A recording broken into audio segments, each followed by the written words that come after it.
Hello, I'm Ollie and this is Criminally, where I talk about crime, pulp, horror, that kind of thing. Today, unusually niche romance and enjoyable crime. It's my weekly wrap-up.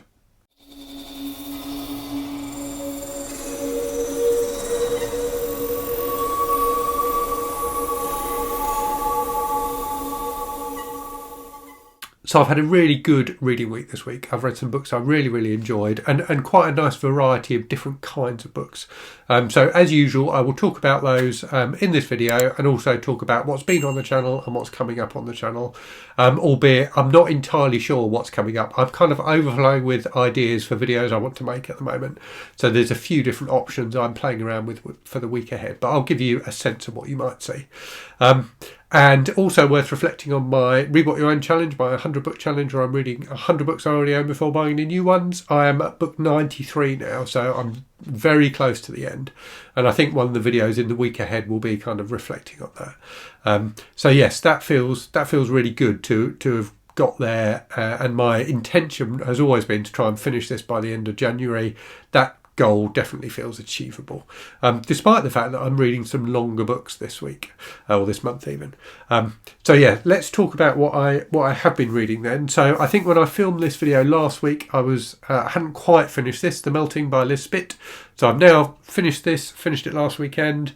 It was really good. I really did think this was a good book. Not my normal kind of thing, in that it's quite a literary work of fiction and a work of translated literary fiction at that. So when I do read translated books, they tend to be crime books, and this wasn't one of those. But it was really good, and it was definitely very disturbing as well. So I read it for my Disturbing Books project, and I'll be doing a review video where I talk about it a bit more. But essentially a book about three young people in a small town in Europe who have this kind of weird game that they play. They have a riddle that they try and get other kids in the town to guess the answer to, and if the kids don't guess the answer, they have to pay a forfeit. So it was a really interesting book, and had one scene in particular, and if you've read the book you'll know what I'm talking about, which was just one of the most horrific things I've ever read. Really a very difficult, memorable, impactful scene. So a very good book. I like that a lot. But it was really heavy. So after that, I needed something much lighter. So I read something else with a European flair to it, albeit not a work of translated fiction. So I read this, a Euromance from Mills and Boon. So this is from a series of books that Mills and Boon published in, when was it? 93, I think. Trying to see if it's got a date on the side of it. It has, but it's obscured. I think it was 1993. Oh no, 1992. So to commemorate the signing of the Maastricht Treaty, which is what formed the European Union as it is today, or as it was then anyway. Obviously it's changed a bit since then. So they published a series of books, each set in a different country that was part of that European Union. This one is set in Portugal. So as well as the book, as well as the story, you get like a little map of the European community. You get a little map, a very basic map of Portugal, and you also get a little fact file about Portugal at the end of the book. So that's that's kind of fun. The book itself was decent. So a romance about a young English woman who works on cruise ships, and she's got this friend who's Portuguese, and she goes and stays with her friend because her friend's getting married, and in doing so meets her friend's brother, who's this fellow on the front, and there's an immediate attraction between them. But there's this weird undercurrent running through the book in that she reminds him of a female cousin of his who subsequently died. So there's something a bit weird going on in this book, and it gets weirder as the book goes on. The plot gets quite convoluted towards the end, but I had fun with it. It was entertaining, very 90s, but entertaining. After that, I read Ripley Underground by Patricia Highsmith, so the second of the Ripley books. So this was a buddy read, as the Highsmith books always are, with Anne from the channel and Novella. I really like this. So the thing that's interesting about this book is, so basically, by the sound of it, Patricia Highsmith's publishers persuaded her that she should write another Ripley book. She didn't want to bring the character back. The fantastic, what's it called? I can't remember what it's called now. The Talented Mr. Ripley, the first book in the series, is a really great deep, slightly disturbing, intriguing book about this guy Ripley who's basically a sociopath. So he's kind of a con man, but he's a bit more than that. He's just obsessed with deceit, basically. So her publishers wanted her to write another book about Ripley because the first one had been successful, and she wrote Ripley Underground, and thereafter wrote a few more books in the Ripley series. I really enjoyed this. It definitely hasn't got the depth, and it's not as interesting as The Talented Mr. Ripley. But it was a really fun book. So in this one, Ripley, right from the start, has been involved in this art scheme, which is making him loads of money, where basically him and this small group of people are forging painters by an artist who they know to be dead, but everyone else just thinks has disappeared. And they've built up a really big business around this. And that business is threatened by someone who's bought one of the paintings and has realised that it's fake. So it was a really fun kind of twisty plot. It has Ripley going all over Europe. So he lives in France. He goes to London at points in the book. He goes to Austria at points in the book. It was just a fun globe-trotting 70s thriller. It has really interesting, so one particularly interesting technique she uses in the book, or device she uses in the book, which was just so of its time that I really, really enjoyed it, which is there's multiple scenes in the book where Ripley has phone conversations with people in other countries where he's trying to get important bits of information or give them important tasks to do and things like that. And invariably the phone line is terrible and neither of them can really hear what the other is saying. And that just comes up again and again in the book. So it's stuff like that, stuff like references to travellers' checks and things like that. I just really enjoyed it, really set it in its time period. So yeah, not as good as the first Ripley book, but definitely a really fun thriller.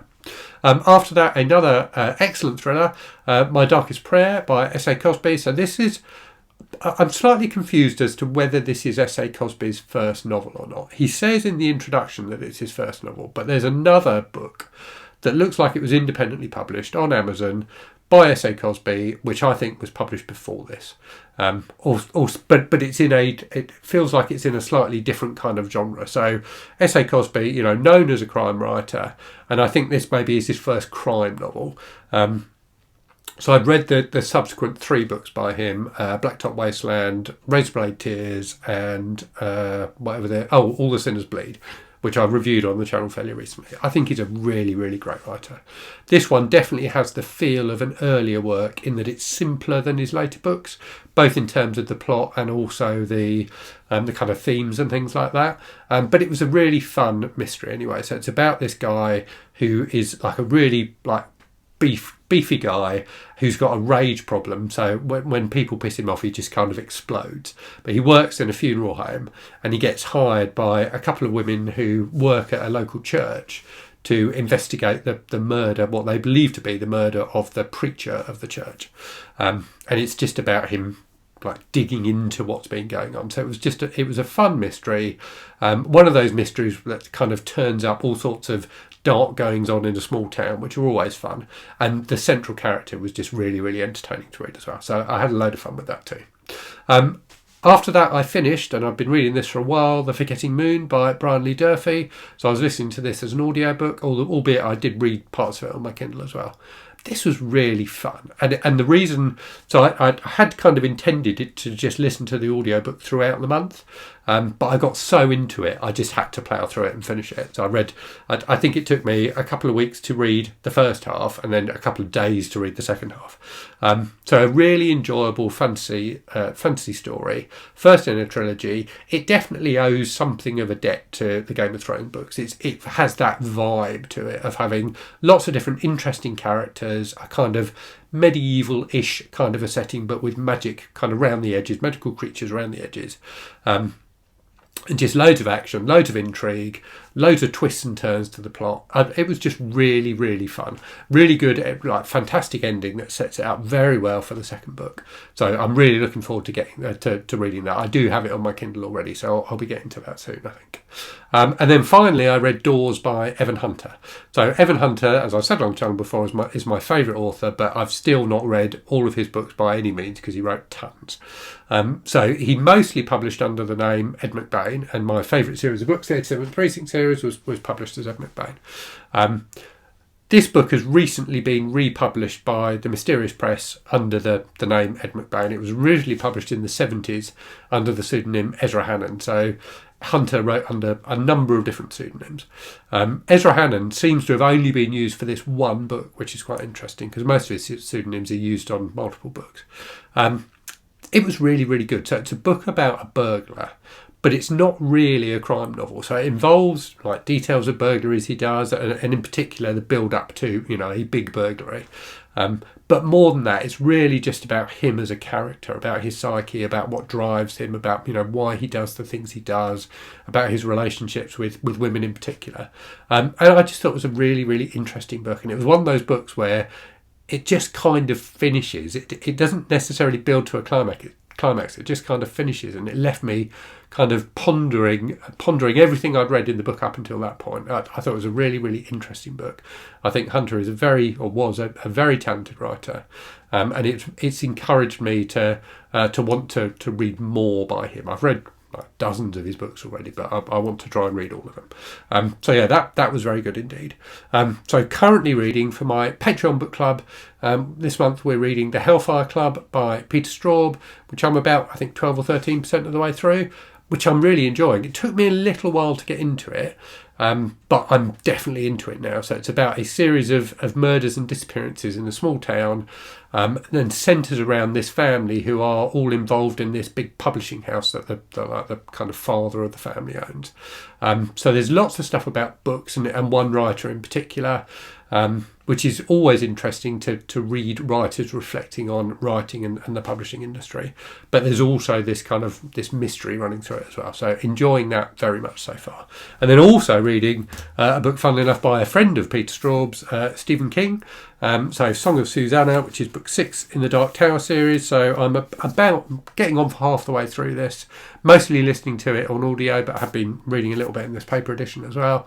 I'm really enjoying this. So I was a bit disappointed by book 5 in the Dark Tower series. I thought it was much too long and I didn't like the ending. But this is just really gripping. It's just really fun. It's really propulsive. Loads of action in it, loads of kind of mystery as they try and unravel exactly what's going on. But yeah, I'm thoroughly enjoying that. So in terms of channel stuff then, so in the last week you had my review of a book called Death and the Conjurer by Tom Mead, which was just a really enjoyable kind of golden age style mystery novel. I did a tag called the Ringing in the New Year book tag, which is kind of looking back at 2023 and looking forward to 2024. I did 10 crime writers that I want to read more of in 2024. And I also did a video about Brandon Sanderson and whether or not I should try his books. In the week ahead then, so as I said, I'm going to do an update on my 100 book challenge. I'm going to do a small book haul. So I've had a few books come in the last couple of weeks from as kind of gifts and things like that from people. So I'm going to do a small book haul. I'm going to do my 10 horror writers I want to read more of in 2024 and a review of The Melting as well. And there's a couple of other things I might do too. So I think you'll see all of those videos I've just talked about in the next 2 weeks, but not necessarily in the next week. So yeah, as I said at the start, I've got loads of ideas at the moment, which is always nice. Anyway, I will leave it there for now. Do let me know in the comments if you've read any of the books I talked about. Let me know what you've been reading this week. And as always, thank you very much for watching. Hope you're safe and well out there. Hope you're reading good stuff. And I'll speak to you again very soon. Cheerio.